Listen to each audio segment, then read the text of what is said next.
Hey guys, welcome back to the Mind Refinery Podcast. As usual, I am your host, Kyle Bodanis. Up next is part 2 of my conversation with Chef Adrian Forte.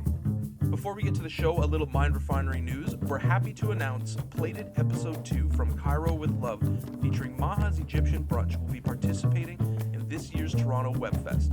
The festival is virtual this year because of the pandemic and runs from July 10th to the 11th. For more information, stay tuned to the pod and our social media feeds. And now, without further ado, here's the show. Now, when you were... Obviously, this whole thing is going out. The next episode is tomorrow night. We're recording this podcast on a Sunday, Monday. At what time can we find these? 10 p.m. 10 p.m. Ever since I got the recorder, I now don't know when anything actually takes place. Listen, during COVID, I have no concept of time. Yeah, it's like perpetually December 28th. Yeah, I go to bed whenever. I wake up whenever. Even with the cookbook, I told people, like, yeah, you can pre-order June 2nd. It's probably not going to happen just because, like, I don't want to rush it. What's the rush? You're not going nowhere. You're still on quarantine. You're on lockdown. So I don't need to rush. I'm just going to do things on my own time. When I'm ready, I'm ready. And when it's ready kind of thing, right? So that's just been my mentality. I'm kind of enjoying this, to be honest. It feels like a little vacation because prior to this whole thing happening, I was working nonstop, like 80 hours a week. I was traveling. I just go. And then this whole thing happened. Like, we literally just came back from Mexico when this happened, right? So for me, I was just like, damn, this really didn't really put a damper on things, but it really slowed things down. I had a lot of like huge deals I was working on because obviously, with the popularity of Top Chef, people knew I was involved.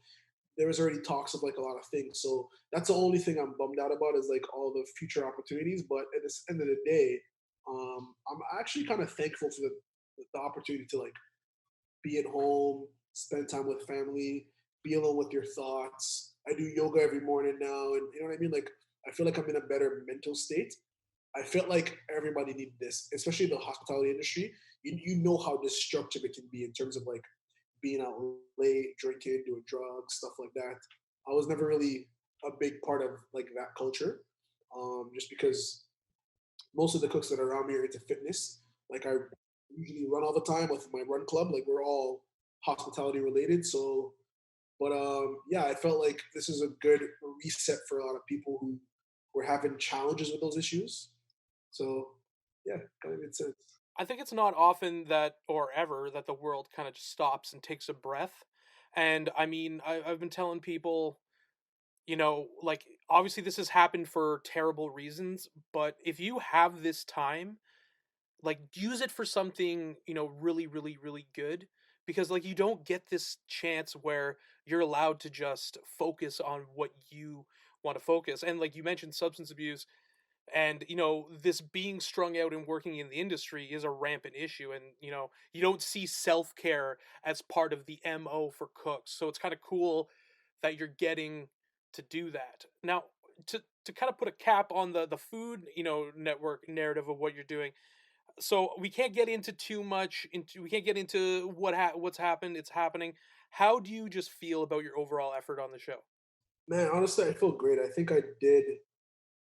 I accomplished what I set out to do, which was, um, I wanted to make great food for one, and I wanted to impress. I don't know, everything just played out exactly how I wanted to. I'm like, there's certain individuals that I really wanted to cook for. I really wanted to highlight Afro-Caribbean cuisine to.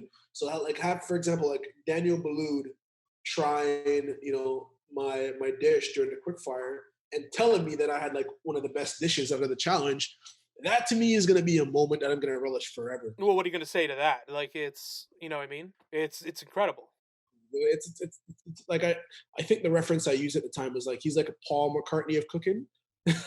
So it's like, imagine being an artist and Paul McCartney tells you, that's a really good song you wrote there. That's awesome. Like, you're not going to forget things like that, right? So that was definitely one of the highlights for me being on the show is, because I look up to him as like a chef and a mentor and he's just an all around like well-rounded chef. So to me, that was like incredible. So that was definitely a highlight.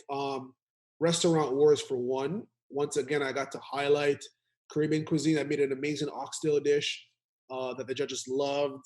They were really impressed. The guys from the Boca Restaurant Group, those guys have like over 30 restaurants. So to have them try my oxtail and love it was like fantastic. And funny enough, what was super interesting is the guys from the Boca Restaurant Group, they were also judges on Top Chef LA. That's happening right now at the same time, like All Stars. Yeah, I've been watching both. Yeah. Likewise. And then a couple of the guys on that show who I also like look up to and admire. Like I have such like Gregory, for example, and a couple of the guys on the show. They do like an amazing job of representing themselves, and Eric as well, of like making Afro Caribbean cuisine. And those guys, to me, like they're on the all star version of this show, right? They made oxtail as well, and the Boca Restaurant Group, they try the oxtail and love their oxtail. So to me, I'm like, man, to have those guys try my food and love it, and have them try those guys' food and love it, it's just like it just does something for me in terms of like validation. You know what I mean? Absolutely. It's good to, I mean, anytime you are getting feedback from, especially your well-respected peers, like Daniel Boulud is a heavyweight, and I'm curious, what's he like? He seems like he's a pretty good guy. He's an awesome guy. He's super laid back. Yeah, it was fun. Like some of the footage didn't make it to the episode, obviously, but he was like, "Oh my god, you made oxtail." I mean, it's like, "Oh my god, you made ackee," and I was like, "Yeah," and he was just like, "Oh man, I'm scared to try it." I was like, "No, no, no, no, it's out of a can. Don't worry." And then he started telling me that he goes to Jamaica with his wife and his family, like every year, right? So to me, I was like, perfect. I chose like the right dish. I'm represented properly. He's gonna know what this is. Like it's Daniel Boulud. He's definitely gonna know what it is, right? So yeah, he said that he goes to Jamaica all the time, and he's always nervous to try ackee because he's heard that like if it's not prepared properly, it's poisonous. You can go into like um, you go into basically you go into like a glycemic like shock or Oh like a diabetic. wow. Yeah, you go into a coma, you could die. So like that's how important. I didn't even know that, and I love Aki. Yeah. Well, the canned stuff, you're never gonna have that issue Yeah. because it's pasteurized, it's cooked, whatever. But the fresh stuff is like if you ever go to Jamaica and someone offers you ackee, it's more than likely fresh. You have to be careful for that. So when I told him it was canned, he was relieved because he was like, he even said it on the episode. He's like, I don't want to pass out and die. And I was like, no, no, no, no, no, I would not do that to you. One of my role models. I'm not gonna kill you on the show. That just would be not good, right? Yeah, So poisoning the judge is not the way to win the competition. not at all. So you're definitely gonna go home. But yeah, it was awesome just having him like try it and take and like the fact that he appreciated that my plating was like super rustic because that's what Afro Caribbean cuisine is. It's super rustic. It's very just like packed full of flavor, bold flavors. It's not more so about the presentation and being mechanical and being it's all about the flavor, right? That's what comes first, and that's one of the things that stuck with me day one of being on the show when because when I started off the season, I was trying to be like all fancy and like stuff like that. And then Mark said something that stuck with me because like the judges talk to you, right? Like off camera. And he's like, at the end of the day, all that matters is flavor. He's like, you can put whatever on a plate. It doesn't have to look great, but if it tastes good, that's all I really care about. That's what makes a great cook is being able to create something tasty. Yes, it needs to be visually appealing. Yes, we're looking for refinement, but flavor is over everything. So when he told me that day one, I was like, all right, I'm gonna focus on my dish tasting good. Like to me, every time I cooked or every time I had a challenge or elimination, refinement was like secondary in my mind. It was always tasting my food, making sure my ingredients are cooked properly. Like that was more important to me than putting something sexy on a plate. It was like, okay, I gotta get this flavor right. So I was constantly tasting my food, constantly seasoning, just to make sure like I was putting something out there that I was proud of, right? And then within the last 30 seconds, you'll see me start playing like, oh my god, how am I gonna put this together? But it's kind of difficult when you have like 7 cameras all around and you don't know like where the angle is coming from and if they can see or whatever. So you kind of just have to just make it work. So, how do you decide it's time to write a cookbook? How do you decide if it's time to write a cookbook? I don't know. I felt like I had the time, so why not? You know what I mean? I had the time. Uh, why? If this pandemic had not had happened, I honestly wouldn't have been able to do it because I wouldn't have had the time. I've been so busy with other projects. So I felt like it was more so out of like necessity. I had like finishing up the show. I just came back from Mexico, so I was like super inspired. I have all these ideas in my head. I just needed to basically put something down on paper. So I started to just write recipes down. I was cooking every day. I'm like, I'm gonna have a routine. I'm gonna wake up every day. I'm gonna cook. I'm gonna keep myself busy until this is over. Because in my mind, I was like, oh yeah, we're gonna quarantine for 2 weeks, no problem. Then after 2 weeks, this will all be over. Little did I know it was gonna last as long as it did, right? Yeah. Yeah, it's my first cookbook, so there was really no structure in terms of like I gotta do this or the motivation behind it is just I was just inspired. I was like, you know what?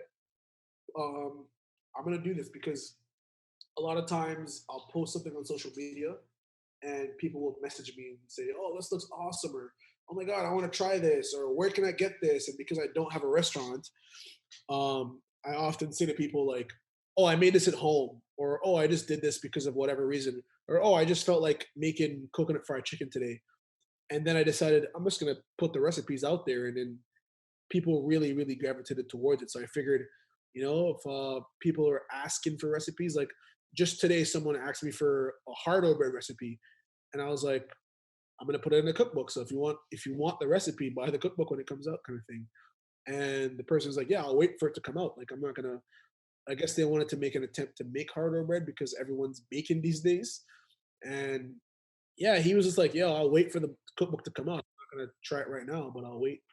So yeah, the inspiration just came from behind being at home, coming from a vacation and being inspired from being in Mexico and just wanted to be able to give people, really dope recipes, the food that I eat at home. Because this cookbook is essentially the stuff that I eat at home. It's not necessarily like restaurant quality food or anything like that. It's what I eat, right? So I think it doesn't get any more organic or authentic than that, which me giving you the stuff that I make for my friends and my loved ones, right? So I feel like that it doesn't get any better than that. I'm giving you like legit because most times like chefs make cookbooks and there's some sort of like strategic plan behind it. They're looking at like demographics and who's going to buy the book and ingredients and what targets, like different targets, stuff like that. For me, it's just like this is all the shit that I eat all the time. This is stuff I like.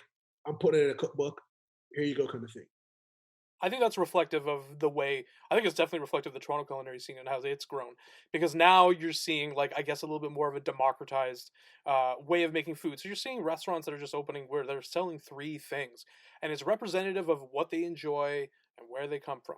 And you said you had no goal going into it, but I mean, what would you like people to walk away with after they read your cookbook at this point in your writing process? So the way how I structured the book is it's Afro Caribbean recipes, like most of the food because that's what I eat at home. There's a couple like Filipino or like Mexican, but there is still like some sort of twist on there. And what I did was I focused mostly on biodiversity and I focus on ingredients and I educate people as to why we eat the way we do in the Afro Caribbean community. It's not just about like, oh, I use allspice because I like the taste of allspice. No, I use also allspice because it has different medicinal properties. You know what I mean? So I explain certain things, or oh, I have a callaloo risotto, and callaloo is basically just like amaranth, right? So in that passage of the book, I explain the different types of callaloo that east like Eastern Caribbean callaloo is not the same as like if you were to go to Trinidad, like they use the leaves of the sheen plant, when in Jamaica callaloo is something completely different. So it's like I wanted to differentiate between the cuisines so people understand regionally why we use certain ingredients, how it's prepared. This is my interpretation of that ingredient. This is why I'm cooking this ingredient this way, and this is what I enjoy at home. So it's like there's all this historical context and relevance behind the ingredients, the way it's prepared, and it's super educational. it's not just a cookbook. There's also like anecdotes. Like I talk about my fried chicken recipe, working at Real Sports, doing Dirty Bird, how I arrived at this fried chicken recipe. It's essentially my favorite fried chicken recipe. I use coconut milk instead of buttermilk, why I use coconut milk, where I was at the time. So there's all these different little tidbits as to how I arrived at the recipe, because I think in a cookbook, it's super important to explain to the reader why you should give a shit about this recipe. You know what I mean? A lot of times people make cookbooks and they're like, here's my roasted chicken with lemon and blah blah blah. And just, it's so awesome. It's like, no, I'm telling you why you should care about this. You should care about this because when I make fried chicken, this is how I make fried chicken. How did I arrive at this? I was in Jamaica on my friend's farm. She had fresh coconuts. We couldn't get buttermilk because people don't use buttermilk in Jamaica. I made my own coconut milk. I brine the chicken in it. And now this is the only way I cook fried chicken. I don't essentially make my own coconut milk all the time, but I do buy canned coconut milk now that I'm back at home. And that's how I brine my chicken. So it's just explaining to people as to how, so they understand your thought process, how you arrived at this recipe.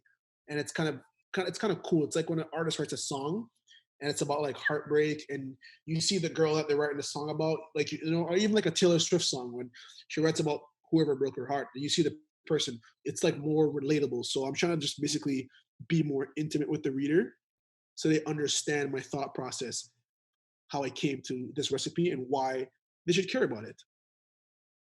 Find expressing yourself in writing as an individual who's expressed himself through cooking throughout his life? It's extremely different. Honestly, writing's a lot more difficult because I basically just go on like a wild tangent where I'm just like typing whatever comes to mind. And then after I'm done a passage, I'll go back and I'll scale back. I'll take certain things out. So it's a lot more challenging than cooking because I have to make it interesting, right? It just can't be, hey man, this fried chicken's dope. I developed it from hours of working in restaurants and blah blah blah. Like it has to be captivating. I have to make the reader care about this. And I'm not in no way, shape, or form like a professional writer, but I believe my food story and my food journey has so many interesting stories that I'm able to keep the reader, sorry, engaged, right? Because a lot of crazy and wild things have happened to me during my tenure as a chef. So, to finish up this interview, which I have enjoyed thoroughly, um, I want to talk about our favorite cookbooks, the top three. Oh yeah. So, because we're talking about this cookbook thing, and I want to know, get more info on what inspired you. So, let's start with your third favorite cookbook, and maybe no particular order, but let's start. What was your third favorite cookbook? My third favorite cookbook is Raw and Rare. So it's essentially a cookbook about everything from carpaccio, tartars. It's from Lindy Winsmith. She's an author. She's a food writer. I believe she might also be a chef. She did a couple other cookbooks, one about drinks, and she did one called Cured, where she talked about curing seafood and stuff like that. But I like raw and rare in particular because in a lot of West Indian culture, we don't really eat a lot of raw anything. Like I know in Jamaica in particular, they will not eat a steak medium rare. You have to like past well done, which I don't even know if that's a thing, but they don't want no blood. They don't want nothing raw. So, I had to be extremely open minded as a child and very early in my career to be able to like, my first time trying an oyster, I think, was when I worked at Rock Lobster. Prior to that, I didn't want to eat nothing raw because just the stigma of like raw food, right? So in this book, it covers everything from like sashimi, ceviche, tartar, carpaccio, the whole shebang. So I was super obsessed with like that type of food back in 2013. So when I discovered this cookbook in 2017, I was like, holy shit, this is like perfect, right? So I was cooking like that for a while after I discovered this book. It like did a lot for my cooking, and I have like a newfound appreciation for that type of cookery because it takes like special. It's almost like sushi, right? Like even sashimi, for example, it takes special skill. There's certain things you have to do, the way how the fish is prepared. If you don't do it properly, you can get someone really really sick. So it requires a lot of technique and skill and knowledge. I like anything that makes me want to do more research. So after I read the book, I went out. I did like so much research. I think I actually bought a sushi cookbook after, but it was in I bought it off Amazon. It was in Japanese, so I couldn't really read it much. But yeah, it opened up more doors for me in terms of like techniques and stuff like that. It's interesting because, and why I kind of never really understood racism is because there is a there's things that kind of bring us all together and certain ethnicities together, and one of them is absolutely the prejudice against raw food. And because even my grandfather, I have to incinerate a steak in order for him to eat it, You and see what? it's painful. Again, this is a thing with Southern Europeans as well, and one of my closest friends is Jamaican, and I worked in my co-producer on our feature documentary that we put out earlier. Um, I when him and I first started hanging out, I could not get him to come to have sushi, and like he was very like there's certain things that he wouldn't eat. He's such expanded because he's been around us. It's really funny, the whole idea about getting around certain inborn culinary prejudices, Yeah. and it's interesting. So it's really cool that things like that put a and I guess that has only expanded your cooking. Oh yeah, for sure, for sure. Like prior to the cookbook, I was eating raw foods and stuff like that, and eating cured meats and stuff like that. But it kind of opened my eyes to like so much more, because there is a couple other type of techniques. Like for example, one of the things in the book is she shows you a way of cooking salmon because there's like different chefs that contribute to the book. But a particular way of cooking salmon, or not just salmon, like any fish with the skin on, where you sear it skin side down and you don't flip the fish at all. You Really? just let it, so the heat permeates from the bottom up, and you get this like the moistest fish you'll ever have. Honestly, trust me. Are It's you like still scoring the skin on that? you're still scoring the skin. Okay. It's the only way I cook fish now is I score the skin, I sear it, and I don't ever flip it. I did a IG live last week with a buddy of mine's, Eden, on Black Foodie, and I was doing that technique, and then a couple of her followers tried it, and they like tagged me. They're like, "Oh my god, I tried this. I'm never gonna cook fish any other way again because the fish is just so moist." Because you basically turn it off or remove it from the pan, and the residual heat continues to cook the fish. So it's like the perfect consistency every single time. So for mine, third one is the Momofuku cookbook, Oh yeah, by Peter Meehan and David Chang. I love the story of like how they started working together, because when Momofuku started, it was just David Chang and one partner. I'm trying to remember. I can't remember the name.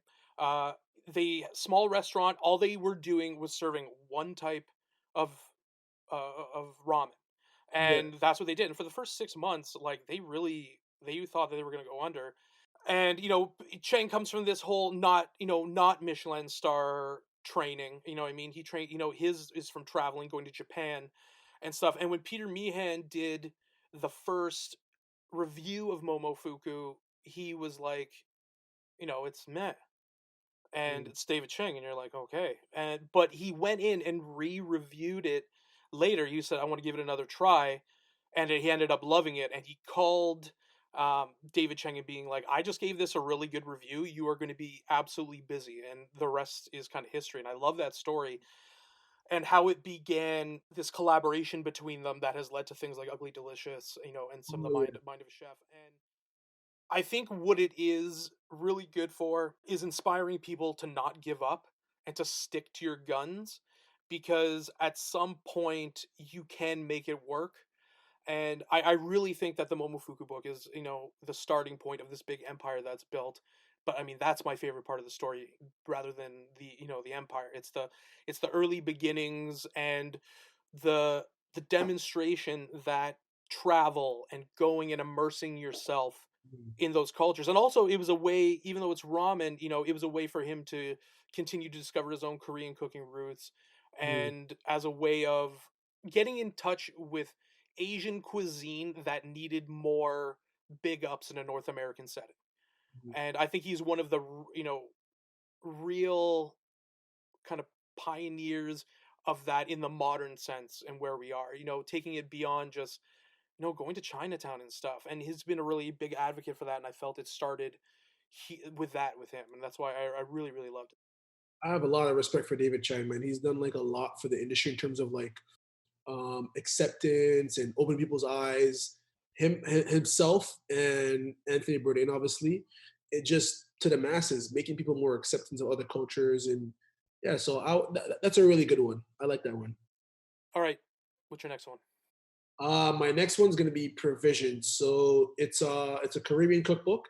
It's written by these sisters, Michelle and Suzanne Russo. So they're chefs and entrepreneurs from Jamaica. Um, they basically brought Jamaican cuisine single-handedly to the forefront of like gourmet because they were like listed. They had a cookbook called Caribbean Potluck, and NPR listed it as like one of the best cookbook of 2014, which to me was like that's how I found them. I was like, wow, okay, doing big things, right? Also, their restaurant in Jamaica, well, it's no longer open. They have a new restaurant now, but they had a restaurant called Chow Bella where they did all this different fusion and because like Jamaican people were very like set in our ways. You know what I mean? We're very just like traditional. We don't want you to play with like I get in shit all the time for doing things differently. All the time.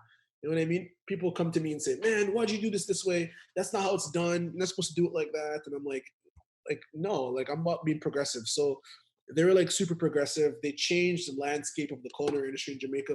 They had other chefs and restaurants having to keep up with them and doing different things and experimenting with different dishes. Jamaica has like a very diverse like population, right?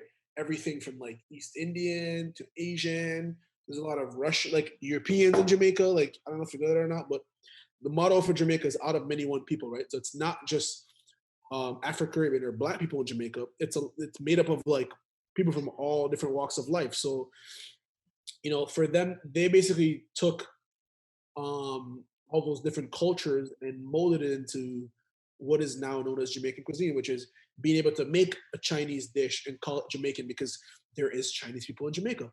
Being able to do a specific curry and saying this vegan eggplant curry with chickpeas and coconut is Jamaican because we have Indians that live in Jamaica. So it's just like, they just gave me the motivation to take whatever cuisine I'd like to take from or pull from inspiration and just really own it and say this is Jamaican. We have these cultures that live here, so this is part of our culture, which is what I was talking about earlier with my whole anecdote of New York and my food story and my food journey. But yeah, it's a really dope cookbook. It's mostly plant based. I don't believe there's any meat dishes in the cookbook if I remember correctly. And yeah, it's like go through the cookbook and just be like, wow, a lot of dope recipes. And, like the way the photography is beautiful. Like it's what I want to do when it comes to food. Like everything just looks amazing. You don't even think of it as a Caribbean cookbook. You just think of it as a really amazing cookbook. My favorite cookbooks and my favorite chefs are the ones who really embrace the idea of food as storytelling and Yes. is telling a larger story than just what's on beyond the plate. And that's really cool that it kind of inspired, what you're doing. So mine is a cookbook called Black Truffles and Foie Gras.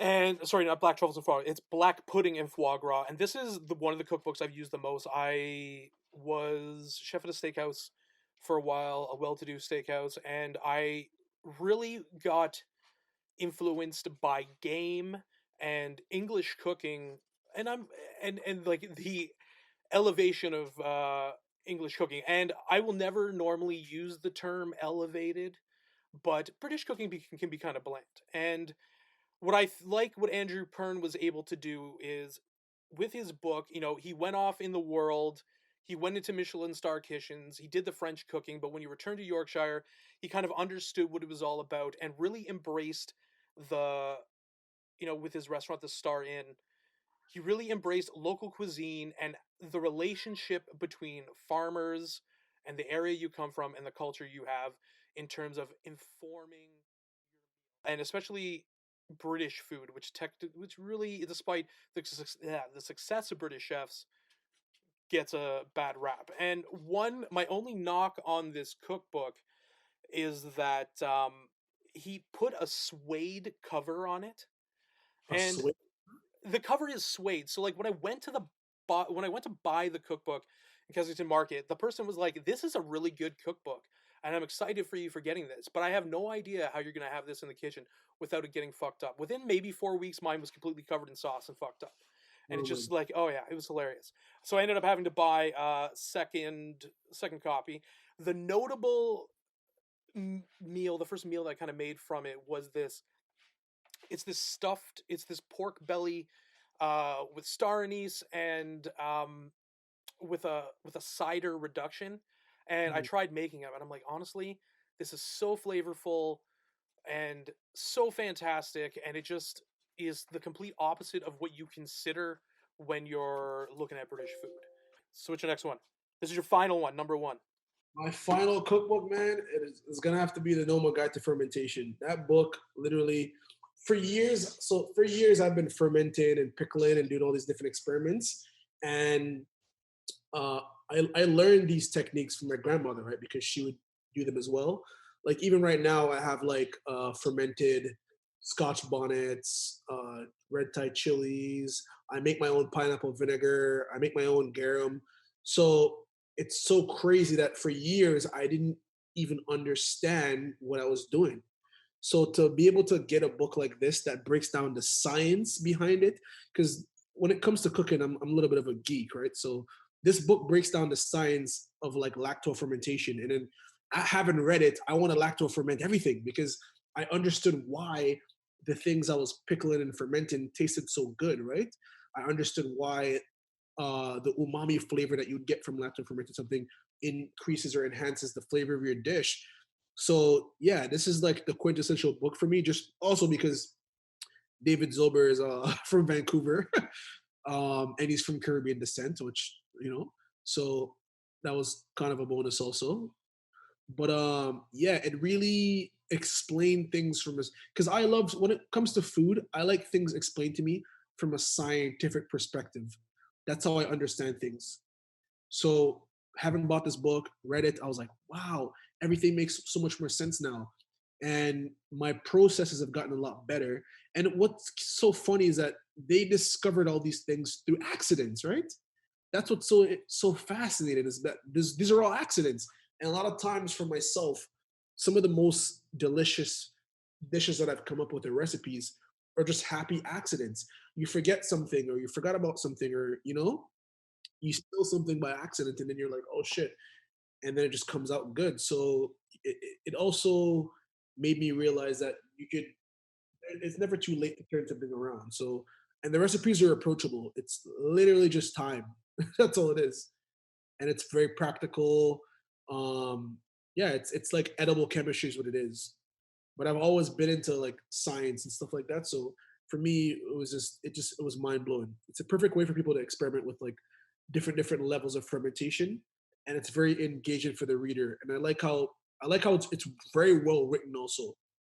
It's really well written, and honestly, I want to know the career trajectory that did David Zilber know that he was going to be like head of fermentation For when he sure. first started cooking? Like and obviously what Rene Redzepi is, the man is CIA. Like that's it's like he's has this like CIA level of experimentation and research and finding the info and digging, and then he's like, it's funny because when you watch if you watch some of the stuff from Noma, Mm. whether it's been on Mind of a Chef or anything, I remember this. I'm trying to remember what's from. There's this one episode where he's grabbing like rotten potato roots, and he's like, "How am I going to use these?"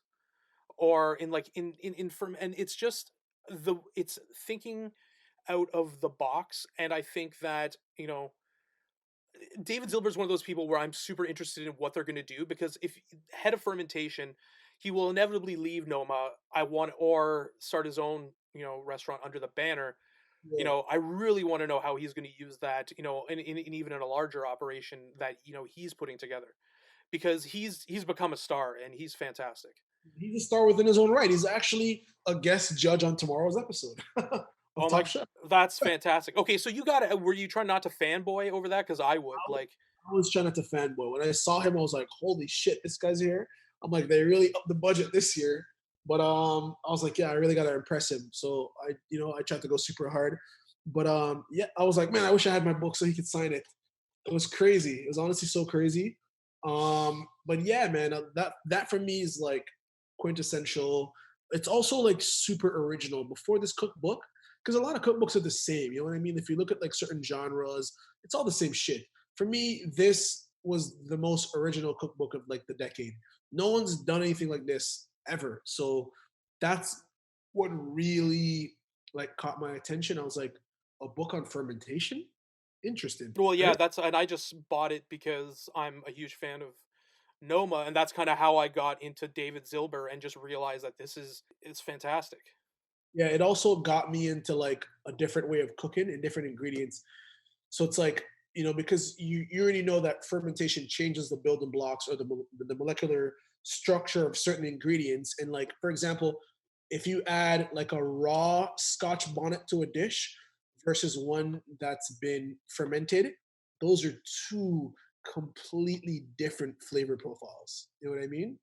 Like it's exceptionally different in terms of the way how the dish is balanced. So things like that, like I told you, for years I was fermenting and pickling and doing all these things, and I didn't understand the science behind it because my grandmother didn't understand the science behind it. It's just what she learned from her grandmother, and vice versa. And I feel like a lot of people from other cultures who pickle things and ferment things, they don't understand the science behind it. They're just doing it because it's a tradition that's been passed down. So I was very happy when someone explained this shit to me, and I was like, "Oh, that's why. Oh, that makes sense why I got sick when I ate this because I'm supposed to scrape the bacteria off." Or you know what I mean? So Yeah, to me, it's literally my cooking bible because that's just the way how I cook. And now I spend a lot of time making my own everything. Like I'm in the process of making my own shoyu.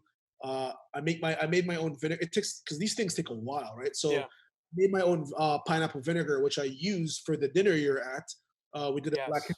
dinner, and like people are asking, like, "Oh my god, what's on this? Why does this oyster taste so good?" I'm like, "Oh, instead of doing a traditional mignonette, I made my own vinegar out of pineapple, like pineapple bits." And yeah, this is like from 6 months ago, and that's what tastes so good. And then I added my fermented Scotch bonnets to the pineapple vinegar, and it made this like beautiful, spicy, umami, tart. Like you tried it, the mignonette, right? So it just elevated that dish. A simple oyster with that mignonette was just like so delightful. I had everything from that tasting menu, and for the people listening, basically Suzanne Barr, who we interviewed, she has hosts a night of called For the Love of, and it's about really shining light on cooks of color and cooks who don't really get a chance to shine. And Bashir, I can't remember Bashir's last name off the top of my Munya. Munya, Yeah. yeah. And then Suzanne and Adrian, they put together it was a 9 course tasting menu, and the whole crew ate every dish, and it was unreal.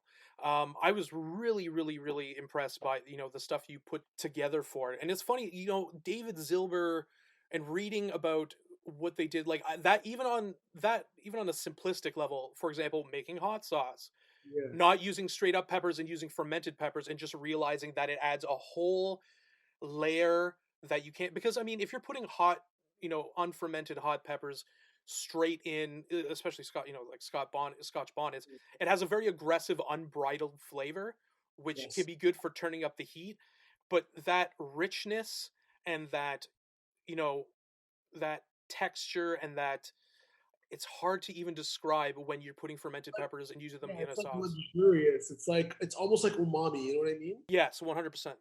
So I'm gonna talk about mine to wrap it up here. Mine is The Revolutionary Whole Beast by Fergus Henderson. Oh Uh, yeah. this book is incredible, and it's funny because when it was first released, it was reviewed very well, but they were trying to, it was like, it's good, it's a cult book, but then it ended up leading a massive, revolution in the way we're looking at food. And I feel like a lot of our conversation today is talking about going back to the ways people used to eat, fermenting. How did you, how you used to eat back in Jamaica? And this takes you back to the peasantry, taking the whole animal, breaking it down, and using it for food. And like you can see its influences, for example, in this city. 2011, you have the Black Hoof, you have Jenna Grant Van Gameren. They come together. They make direct callback to the whole beast. Oh yeah. And just the idea that, you know, moving beyond this idea of agribusiness and having a butcher break everything down and using the whole animal, because if we've taken the time to slaughter the animal, there should be no waste and we should be consuming the whole thing. And just the idea how you can take that and make it accessible. And Fergus Henderson is one of my favorites in general. Obviously, he's hilarious. His work with his wife is fantastic. And this one for me was huge. All of a sudden, fast forward to me getting this book, in the later 2000s, and then all of a sudden I'm cooking all sorts of ridiculous shit for my parents. Yeah. And they're like, I don't know if we can handle this, but I fully geeked out on it and loved it, and it just completely, inspired me to look at things a different way.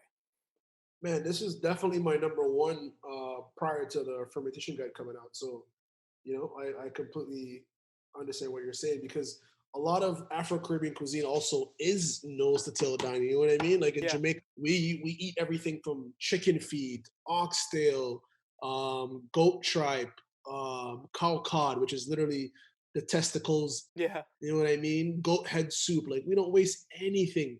We use every and anything. So this book also did play an integral role in my development as a chef. I don't own it anymore because I lent it to somebody, but I agree with you, man. This changed the way how cooks cook and the way how consumers ate, because prior to this, people weren't as experimental. So it definitely did something for the culinary industry for sure. It also helps that Anthony Bourdain wrote the foreword, right? Like people Oh yeah, jump of the rewrite, yeah, because that's the one I got. The original edition didn't have him write the foreword. Then for the next printing, he wrote the foreword. And I also think he was also huge in kind of bringing Fergus Henderson to the masses. That's another really good thing about Anthony Bourdain, among the fantastic things, is that he brings all these people to light. You know what I mean? And he helped doing it. I mean, and that only fueled, the legend of Fergus Henderson. And it's just so out there. And I don't think I would have purchased the fermentation book unless I had gotten this one, because it kind of just like reassessed your Yeah. brain, and it's kind of like the opposite of like the French Laundry cookbook, the Thomas Yes. Keller one, where it's like the French Laundry cookbook is so, there is a level of perfection to it that I feel some people are comfortable with, but the nose to tail is more my my love, rustic plating and that Mm. kind of thing. When you hear things like that, because you mentioned that nose to tail, is very much present in Jamaican cooking, and I think there's probably a lot of ethnicities that are same. Do you ever look at something like this and being like, this guy's kind of biting our rhymes? Meh. Not really, because there's a huge um there's a huge like Afro Caribbean community in the UK also, right? So I don't feel like he's like what he's saying in the book and his way of eating is justified. You have to respect the animal. Something lost its life so you can consume it. So his philosophy behind it makes sense. So I'll always look at a philosophy before I look at anything else. So to me, I don't think he's biting anything. Like, yeah, we've been eating like that for years. I'm glad he's come to that realization that this is the way you're supposed to. I'm just happy that the message is out there. I'm more happy about that than I am anything else. Is that like he was able to change people's perception of the way we consume food and respecting animals and respecting the way how things are prepared. So to me, that's more important than anything else when it comes to, you know, ethnicity or us doing it for generations or what have you. That this is more important than anything else. That he utilizes platform to change the narrative. That's more important.